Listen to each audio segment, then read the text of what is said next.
నమస్తే, welcome to Disha TV. ప్రస్తుతం మనతో పాటు ఓయూ నేత మైపల్ యాదవ్ ఉన్నారు. తెలంగాణ రాష్ట్ర రాజకీయాలపై మాట్లాడదాం. రేపు బడ్జెట్ తెలంగాణ ప్రభుత్వం ప్రవేశపెట్టనున్నది. ఎలాంటి అంశాలు బడ్జెట్లో ఉండాల్సిన అవసరం ఉంది? గత ప్రభుత్వం పోలిస్తే ఈ ప్రభుత్వం పూర్తి స్థాయిలో ప్రవేశపెట్టిన నేపథ్యంలో ఎలాంటి అంశాలు ఉండాలి?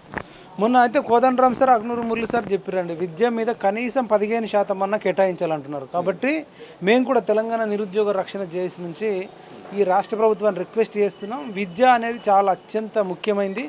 ఇవాళ అనేక మంది పేదవాళ్ళు స్కూల్ ఫీజులు కట్టుకోలేక డబ్బున్నోళ్ళతో పోటీ పడి ప్రైవేట్ దాంట్లో వేయలేక అసలు చాలా ప్రైవేట్ స్కూళ్ళల్లో గ్రౌండ్ లేదు, పీఈటీలు లేరు, సరిగ్గా టీచింగ్ ఫ్యాకల్టీ ఉండదు.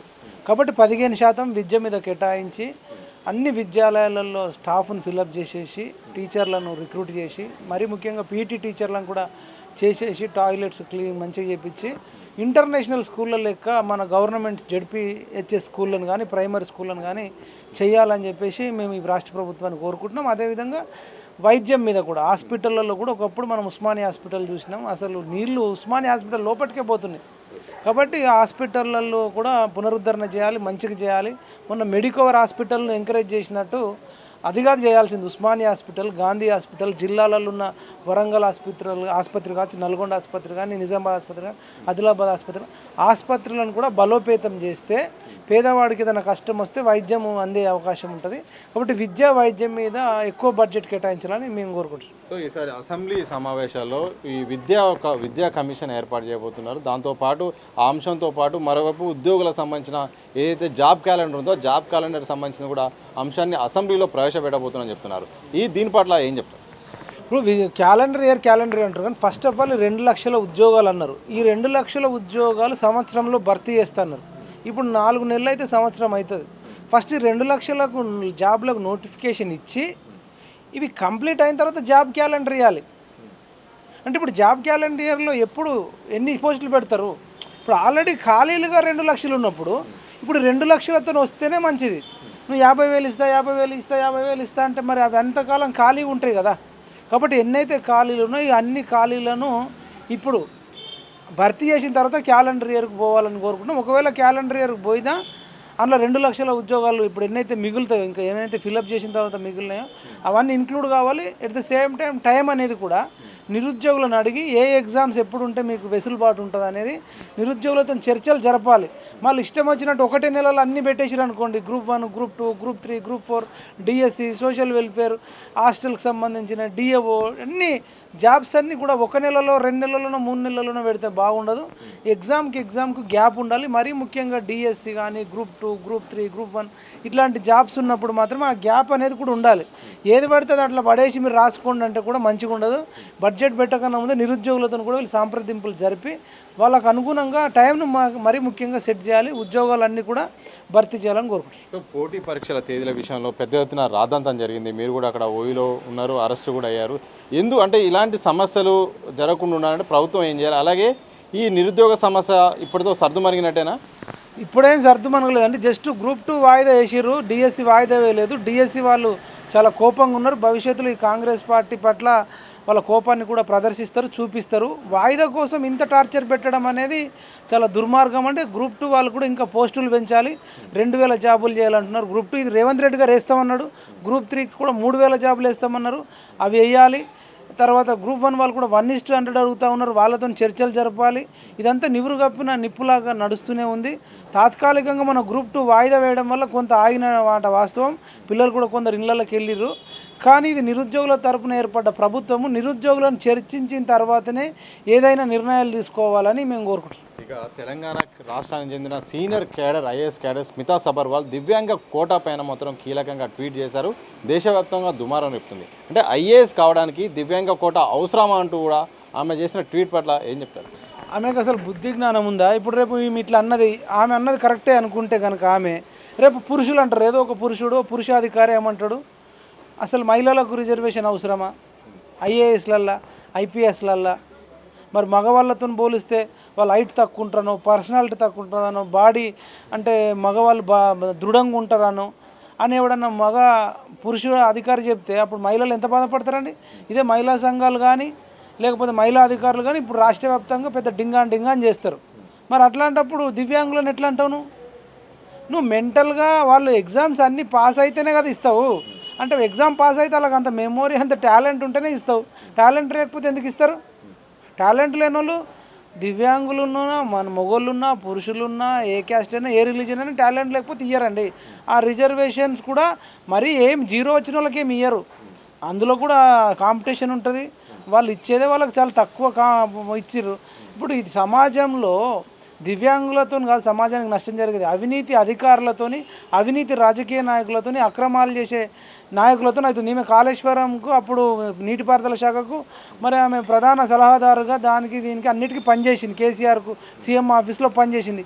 ఆ కేసీఆర్ దోసుకున్న దాని మీద, ఆ దోపిడీ మీద ట్వీట్ చేయాల్సింది. ఆ నీటిపారుదల శాఖలో ఎంత అవినీతి జరిగింది, హరీష్ రావు ఎంత దోసుకున్నాడు, వాటి మీద ఈ దొంగల వల్ల సమాజానికి నష్టం కానీ దివ్యాంగుల వల్ల ఏం నష్టం అండి? అవినీతి మీద కొట్లాడాలి స్మితా సబర్వాల్. అప్పుడు వాళ్ళ భర్త ఉండే అకున్ సబర్వాల్ నాకు డ్రగ్స్ కేసులో పూరి జగన్నాథ్, చార్మి, రవితేజ, సినిమా నిర్మాతలు, హీరోయిన్లు, రకుల్ ప్రీత్ సింగ్ వీళ్ళందరినీ అరెస్ట్ చేస్తాం అది ఇది అని చెప్పి ఎంక్వైరీ చేసి క్లీన్ చిట్ ఎట్లా ఇస్తారండి? అంటే వాళ్ళు ఎవ్వరు డ్రగ్స్ తీసుకోలేదా? ఆ డ్రగ్స్ అమ్మిన వాళ్ళు ఎవరు? వీటి మీద ట్వీట్ చేయకుండా దివ్యాంగుల మీద పడి ఏడుస్తుంది ఎందుకు? ఈమె అసలు ఐఏఎస్ అధికారేనా? ఆమెకు అసలు ఏం తెలుసు దివ్యాంగుల బదులు?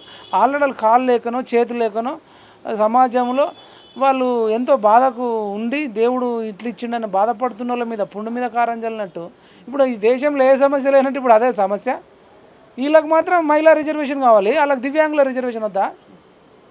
ఈమెకు ఎట్లా వచ్చింది జాబు? సరే ఈమె అనవచ్చు నాకు టాప్ 4 ర్యాంక్ వచ్చిందని. ఇంకా మిగతా మహిళలు మరి రిజర్వేషన్ వాడుకోవట్లేదా? భవిష్యత్తులో ఈమె రిజర్వేషన్ వాడుకోదా? ఎందుకు ఆమె అంత పిచ్చి పిచ్చిగా చేయడం? కాబట్టి దీన్ని తీవ్రంగా ఖండిస్తున్నాం. ఆమె బేషరతుగా క్షమాపణలు చెప్పాలి. రేవంత్ రెడ్డి గారు కూడా ఆమె పట్ల మరి స్పందించాలి. ఆమె వ్యాఖ్యల పట్ల బాలలత గారు చేసే ఉద్యమానికి మేము పూర్తి మద్దతు ఇస్తున్నాం. దివ్యాంగుల వల్ల కాదు, అవినీతి అధికారుల వల్ల, అక్రమాలు చేసే రాజకీయ నాయకుల వల్ల ఈ సమాజం, ఈ దేశం, రాష్ట్రం నాశనం అవుతుంది. కాబట్టి దివ్యాంగుల వల్ల కాదని మేము ఖరాఖండిగా చెప్తున్నాం.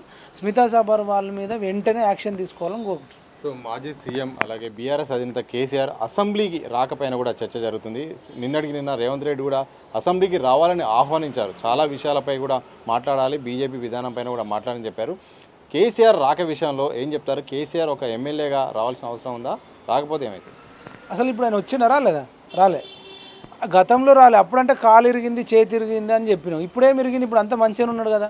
ఎంపీ ఎలక్షన్లలో అప్పుడు కూడా నల్గొండ సభ మీటింగ్ పోయిండు. అంటే ఇంత అహంకారి ఓడిపోయిన తర్వాత కూడా గవర్నర్ గారికి ఆ రెసిగ్నేషన్ లెటర్ రాసి ఇవ్వకుండా, ఎక్స్ప్లెనేషన్ ఇవ్వకుండా డైరెక్ట్ ఫామ్ హౌస్కి పోయిండు. ఇంత అహంకారి తెలంగాణ రాష్ట్రానికి అవసరమా? ఇంత నీచుడు, ఇంత నికృష్టుడు, ఇంత పాపిష్టుడు, అసలు ఇదేం అహంకారం అండి? ఇప్పుడు గజ్వేల్లో సమస్యలు ఉంటాయి, ఒక ఎమ్మెల్యేగా పోవాలి. ప్రధాన ప్రతిపక్ష నాయకుడుగా రాష్ట్రంలో అనేక సమస్యలు ఉన్నాయి, వాటి మీద మాట్లాడాలి. నీకు జీతం ఇచ్చి వేస్ట్, నీకు క్వార్టర్స్ ఇచ్చి వేస్ట్. అసలు నీకెందుకంటే రాజకీయాలు? నీకు పోలేనోడివి, ఎందుకు పోలేవు? నీ నోరు పడిపోయిందా? నోట్లోకి వెళ్ళి మాటలు వస్తలేవా? నీలాంటి వాడికి ఎందుకండి రాజకీయాలు? అన్నీ మంచిగానే ఉన్నాయి కదా, పోవచ్చు కదా, మాట్లాడవచ్చు కదా. ఎందుకు ఆ దొంగ ముఖమా? తప్పు చేసినందుకు భయపడుతున్నావా? అసలు ఇట్లాంటి వాడు రాజకీయాలకు పనికిరాడండి. ఇట్లా వాంటెడ్గా అసెంబ్లీకి పోని రాజకీయ నాయకుడిని ఎవడైనా సరే, ఎమ్మెల్యే అయినా సరే, ఇంకెవరైనా సరే ఎలక్షన్ కమిషన్ జోక్యం చేసుకొని ఈయన సభ్యత్వాన్ని కూడా రద్దు చేస్తేనే మంచిది. ఎందుకండి? నువ్వు పోవాలి కదా, పోకుండా ఎందుకు? కాబట్టి కేసీఆర్ ఇప్పటికైనా పోవాలి, లేదంటే ఎన్నికల కమిషన్ కానీ ఇంకెవరైనా యాక్షన్ తీసుకోవాలి. ఇట్లాంటి వాడు సమాజానికి పట్టిన చీడ పురుగండి. ఎందుకు పోవండి? నిరుద్యోగులు ఇంత కష్టాలు పడుతూ ఉన్నారు, రైతులు బాధలు పడుతూ ఉన్నారు, వాటి మీద మాట్లాడాలి కదా. ఆటో డ్రైవర్లు బాధపడుతున్నారు, నిరుద్యోగులు బాధపడుతున్నారు, వీటి మీద మరి ఎవరు మాట్లాడాలి? గజ్వేల్లో కూడా అనేక మంది RRR రోడ్డు రావడం వల్ల, రీజనల్ రింగ్ రోడ్డు వల్ల కూడా నాకు రైతులు ఫోన్ చేస్తారు, అన్న మరి మాకు పారితోషికం తక్కువ ఇస్తారు, నష్టపరిహారం తక్కువ ఇస్తున్నారు అంటారు, మా పరిస్థితి ఏందని అంటున్నారు. మరి ఆ ఎమ్మెల్యేగా పోవాలి, ప్రధాన ప్రతిపక్ష నాయకుడిగా పోవాలి, ఆ RRR గురించి మాట్లాడాలి. మరి పోకుండా వట్టిగా ఫామ్ హౌస్లు తాగుకుంటా తినుకుంటా పండడానికి నీకు జీతం ఇవ్వడం వద్దని చెప్పు. నాకు జీతం రిజైన్ చేయి, నీ ప్లేస్లో ఇంకొకటి వస్తాడు కదా. ఇది సో బీఆర్ఎస్ వాళ్ళ నుండి అయితే ప్రధానంగా అయితే ఏమంటున్నారు అంటే 8 సీట్లు కాంగ్రెస్కు, 8 సీట్లు బీజేపీకి వచ్చినా ఉపయోగం లేదు, కేంద్రం నుండి నిధులు రావాలంటే బీఆర్ఎస్ఏ ఉండాలి, ఈరోజు లేకపోవడం వల్ల ఈ సమస్య వచ్చింది, మేముంటే మాత్రం ఢిల్లీని కదిలించేవాళ్ళని చెప్తున్నారు. ఇక ఇప్పుడు ఇంతకుముందు ఏం కదిలిచ్చారు, ఇప్పుడు ఏం కదిలిస్తారు? గతంలో 8 ఎందుకంటే 9 ఇచ్చారు కదా. మొన్న పోయినసారి 9 సీట్లు ఉంటే ఏం కదిలిచ్చారు? వీళ్ళు ఏం తీసుకొచ్చారు? వాళ్ళు ఇచ్చినాయే వచ్చినాయి తప్ప వీళ్ళు సొంతంగా పోరాటం చేసింది ఏముందండి? వాళ్ళు చేసిన అన్ని బిల్లులకు వీళ్ళు మద్దతు ఇచ్చారు కదా, కలిసిమెలిసి ఉన్నారు కదా. ఏం తీసుకొచ్చిండి ఈయన 9 సీట్లు ఇచ్చినప్పుడు ఒక్కటన్నా తీసుకొచ్చినామని చెప్పమానండి. 2014లో ఎంపీలు గెలిచినప్పుడు ఏం తీసుకొచ్చిర్రు, 2018లో మరి 2000 మొన్న అంతకుముందు గతంలో 19లో గెలిపించినప్పుడు 9 సీట్లు వచ్చినప్పుడు ఏం తెచ్చిర్రు.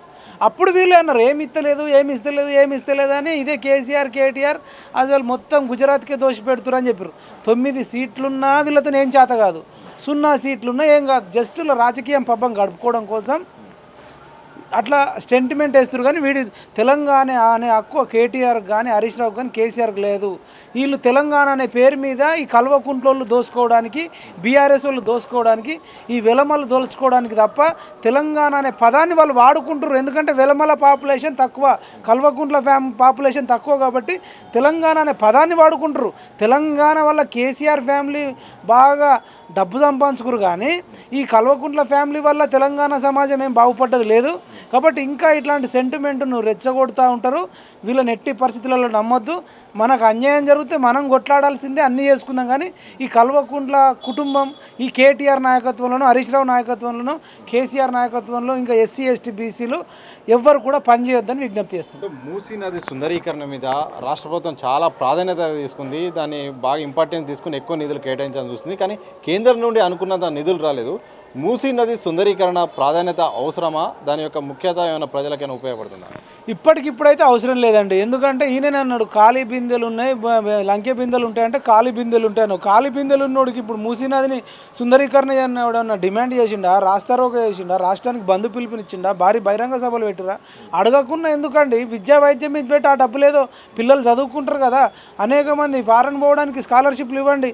మొన్న సివిల్స్లో పాస్ అయితే ప్రిలిమ్స్ పాస్ అయిన వాళ్ళకి సివిల్స్లో లక్ష ఇస్తాను. మరి గ్రూప్ 1 వాళ్ళకి కూడా ఇస్తాను, గ్రూప్ 2 వాళ్ళకి ఇస్తాను. వాళ్ళకెందుకు డిఎస్సి వాళ్ళకు కూడా టెట్ క్వాలిఫై అయిన వాళ్ళకి ఇస్తాను. వీళ్ళందరికీ ఇవ్వాలి కదా. ఈ డబ్బులు ఇట్లా పెట్టు, విద్య మీద పెట్టు, వైద్యం మీద పెట్టు, కరాటే, బాక్సింగ్ ఇవన్నీ కూడా మన ఆడపిల్లలకు నేర్పియాలి. శాంతి భద్రతల మీద పెట్టు. అనేకమైనటువంటి రేపులు అవుతున్నాయి, మర్డర్లు అవుతున్నాయి. వీటి మీద పెట్టాల్సిన పెట్టుబడిని ఇప్పుడు మూసీ నది సుందరీకరణ తర్వాత చేసుకోవచ్చు కదా. ఇప్పుడు అంత ప్రాధాన్యత ఇవ్వాల్సిన అవసరం లేదని మా యొక్క కోరిక. రైతు రుణమాఫీ అనే అంశం మాత్రం చాలా సీరియస్గా ప్రభుత్వం తీసుకున్నది. ఏ చిన్న లోటుపాటు లేకుండా రైతులందరికీ ఇవ్వాలని నిర్ణయం తీసుకుంది. ఒక్కొక్క నిబంధన అడ్డుగంట అవన్నీ తీసేస్తున్నాయి. మీకున్న ఫీడ్బ్యాక్ ఏంది? రుణమాఫీ పట్ల ప్రభుత్వ తీరేట్లుంది? రైతులను ఏమన్నా ఇబ్బందికరమైన పరిస్థితులు కానీ ఫీడ్బ్యాక్లు ఏమైనా వస్తున్నాయి? అయితే రైతు రుణమాఫీ ఇప్పుడున్న పరిస్థితులలో చేస్తే మంచిదే అండి. అయితే చాలామందికి అవుతున్నాయని కూడా చెప్తా ఉన్నారు.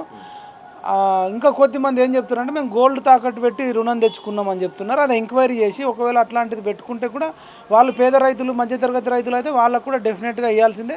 ఇంకా కొందరు 2016లో 2017లో కూడా తెచ్చుకున్నామన్నా మావి కూడా అట్లనే ఉన్నాయి. మరి 2018 తర్వాతనే అంటున్నారు.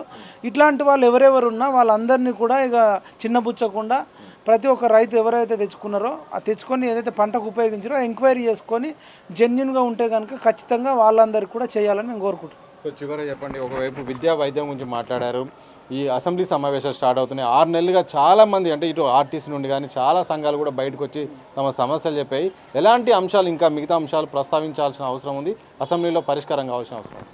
ఇప్పుడు మేము ముఖ్యంగా ఇలా ఆర్టీసీ బస్సు ఫ్రీ అని పెట్టి ఏదో గొప్పలు చెప్పుకుంటారు, కానీ గ్రౌండ్ రియాలిటీ ఆర్టీసీ డ్రైవర్లు హ్యాపీగా లేరు, ఆర్టీసీ కండక్టర్లు హ్యాపీగా లేరు, వాళ్ళకి రెస్పెక్ట్ లేదు. ఎక్కడ పడితే అక్కడ 80% మహిళలు ఎక్కుతున్నారట. మగవాళ్ళు కూర్చుండడానికి కూడా ప్లేసులు లేవు, స్టూడెంట్స్ కూడా అబ్బాయిలకు కూర్చుండడానికి లేదు. చాలామంది ఉత్త టైంపాస్ కూడా పోతున్నారు అంటున్నారు. సరే అది ఏమవుతుంది అనేది పక్కన పెడితే దీనివల్ల ఆటో డ్రైవర్లకు కూడా చాలా ఇబ్బంది అవుతుంది. ఆటో డ్రైవర్లను పొట్టగొట్టాల్సిన అవసరం లేదు, దీని మీద ఆలోచించాల్సిన అవసరం ఉంది. ఫ్రీ బస్సు నన్ను అడిగితే సగం టికెట్ పెట్టు, రేట్లు తగ్గించు. ఈ మగ ఆడ అని ఎందుకు నువ్వు విభజించాలి? మగోళ్ళల్లో లేనోళ్ళు లేరా? ఆడోళ్ళలోనే అందరు లేనోళ్ళు ఉన్నారా? అట్లా ఆడోళ్ళు మగోళ్ళను ఈ కులము ఆ కులమును ఆ మతమును ఈ మతమును కాదు, మనుషులందరికీ సమానంగా చూడాల్సిన అవసరం ఉంది. ఆర్టీసీ ఫ్రీ బస్సు మీద ఆలోచించి ఆటో డ్రైవర్లకు న్యాయం జరగాలంటే నన్ను అడిగితే ఆ ఫ్రీ బస్సు చాలామంది నేను గ్రౌండ్లో తిరిగితే వద్దంటున్నారు. ఇప్పటికైనా బుద్ధి తెచ్చుకొని ఆ ఫ్రీ బస్సు తీసేయండి, కావాలంటే ఛార్జీలు తగ్గించండి, ఆటో డ్రైవర్లకు న్యాయం జరుగుతుంది. ఆర్టీసీ డ్రైవర్లు కండక్టర్లు కూడా చెప్తా ఉన్నారు మాకు హెచ్ఆర్ఏ తక్కువ ఇస్తూ ఉన్నారు, గతంతో పోలిస్తూ అంటున్నారు. హెచ్ఆర్ఏ ఆర్టీసీ డ్రైవర్లకు కండక్టర్లకు ఎందుకు తక్కువ ఇవ్వాలి? వాళ్ళని ఆర్టీసీ కార్మికులకు అన్నీ చేస్తామన్నారు, ఏదైతే చేస్తామన్నారో పర్మనెంట్ కూడా చేస్తామన్నారో అవన్నీ కూడా చేయాలి, వాళ్ళని అందరినీ కూడా బాగా చూసుకోవాలి. ఇంకా అయితే బీసీల కులగణన చేస్తామన్నారు, ఆ కులగణన కూడా చేయాలి, వాటి మీద జరగాలి. నిరుద్యోగులకు కూడా జాబ్ క్యాలెండర్ చేస్తున్నారు, ఎన్ని ఖాళీలు ఉంటే అవన్నీ చేయాలి. రైతులకు కూడా రైతు భరోసా ఏదైతే పెంచి ఇస్తామన్నారో ఆ డబ్బులు కూడా తిరిగి ఇవ్వాలి. పెన్షన్ కూడా పెంచి ఇస్తున్నారు, అది ఇవ్వాలి. మహిళలకు కూడా 2500 ఇస్తామన్నారు, అది ఇవ్వాలి. ఇట్లా అనేక రకాలుగా హామీలు ఏవైతే ఇచ్చారో అవన్నీ కూడా నెరవేర్చే విధంగా బడ్జెట్ ఉండాలి అని కోరుకుంటున్నాను.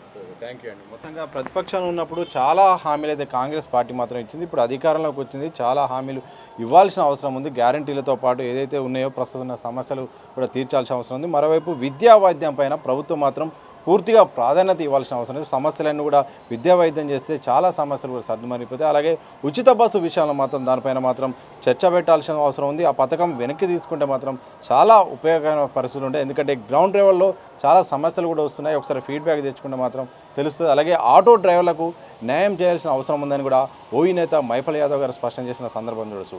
కెమెరా పర్సన్ సంతోష్తో సతీష్, దిశా టీవీ, హైదరాబాద్.